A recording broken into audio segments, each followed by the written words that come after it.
What is the next wave of innovation in e-commerce after flash sales and private sales?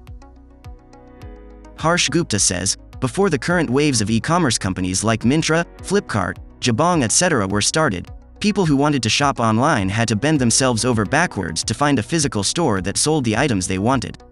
If you lived in India, for example, it wasn't uncommon for an Indian living abroad to have relatives or friends have things shipped back home from Western countries.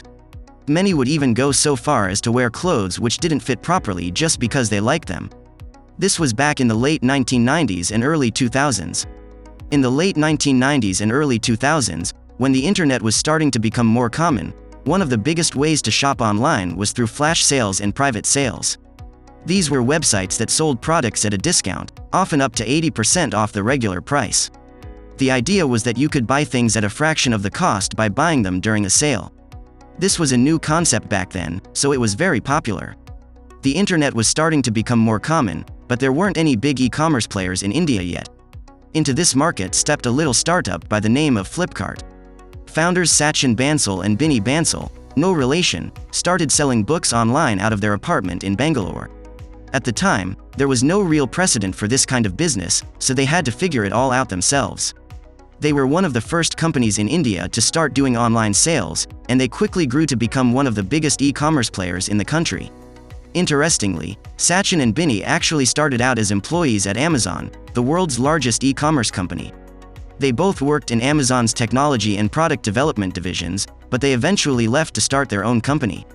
This is a classic example of how innovation often comes from outside of the industry. When you're working inside an industry, you often get bogged down in the day-to-day details and you can't see the bigger picture. But when you step back and look at things from a different perspective, that's when real innovation can happen. So what's the next wave of innovation in e-commerce? There are a few contenders for this title, but one of the most interesting ones is social commerce. This is a term that refers to the combination of social media with e-commerce, and it's already taking off in China. One of the leaders of this trend is a company called Moguji. It was started by 3 young women who were all unhappy working on Wall Street during the financial crisis. They decided to return to Beijing and start their own company instead, so they formed Moguji as an online shopping companion on WeChat which helps users find products on their smartphones. The website also allows people to interact socially while browsing for items, which makes it unique among other shopping sites in China today. They've seen some remarkable growth since starting up just 2 years ago. There are 45 million registered users on the site, and they're currently doing around 10 million transactions per month. That's a lot of sales. So why is social commerce such a big deal? There are a few reasons. First of all, it's incredibly convenient. You can buy things without having to leave your Facebook or WeChat app, which is a huge plus for busy people. Secondly, social media gives people a sense of trust and familiarity with brands. When you see your friends and family members sharing photos or videos of products on social media, it makes you more likely to want to try those products yourself. And finally, social commerce allows companies to collect data about users in order to better understand their preferences. This helps them even more effective marketing campaigns in the future. So social commerce is one of the next big waves in e-commerce. It's still in its early stages, but it's growing rapidly and there's a lot of potential for growth in the years ahead.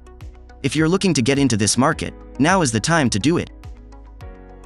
Metvi says, changing business dynamics have paved the way for more significant customer interactions and newer opportunities. While automated technology is shaping the future of e-commerce, the businesses able to adapt to these changes would be leading the online shopping space.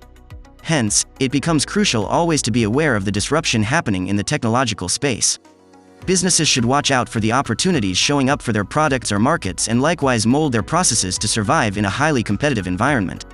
If you want to be on top of the latest e-commerce trends, keep track of the latest online shopping innovations. Will Cousin says, I think the way we pay will change. There is a lot of hype about a new startup called Dwala. Apparently they're trying to eliminate credit card fees, so the most you'll be charged per transaction is 25 cents. If everyone catches on, then e-commerce site owners can earn more. Thanks for watching our video on what is the next wave of innovation in e-commerce after flash sales and private sales?